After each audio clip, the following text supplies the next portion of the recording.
Welcome to week 6 of the games industry crash roundup, where we cover all of the top news stories highlighting how our beloved industry is falling apart at the seams.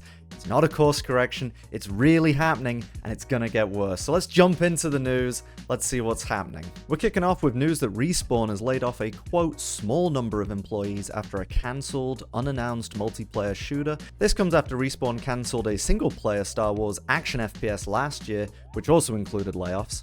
Following last month's announcement that Sumo Digital would be downsizing and refocusing on development services for partners, their publishing arm Secret Mode has been acquired by Emona Capital, the same investment firm that now owns Relic Entertainment. Of course, there were a, quote, small number of layoffs in the process, but hey, who's counting? Over in the VR world, 16% of Rec Room staff have been hit with layoffs. Rec Room CEO Nick Fadged addressed this, stating that the market had, quote, changed dramatically compared to the start of this decade. Now, what he means by this is that the VR bubble burst a couple of years ago, and now the industry is collapsing under the weight of its own bloated valuations, and everyone's just struggling to survive. Over on the other side of the planet, first-party PlayStation support studio Visual Arts and PS Studios Malaysia have reportedly been affected by allegedly widespread staff cuts.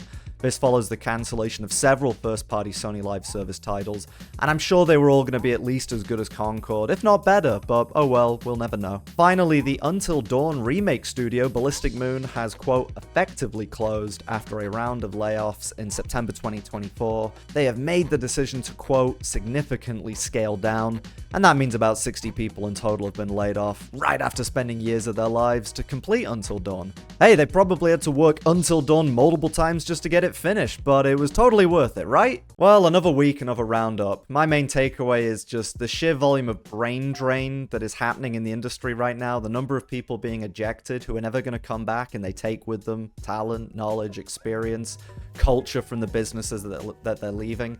That's going to be damage that we'll be feeling for a very, very long time. And sure, maybe AI can step in and fill in a couple of the gaps.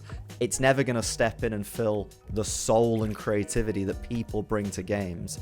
You can't automate that process, unfortunately. And if you fire everybody and you make it totally unappealing to even get into the industry in the first place, who will be left to make the games?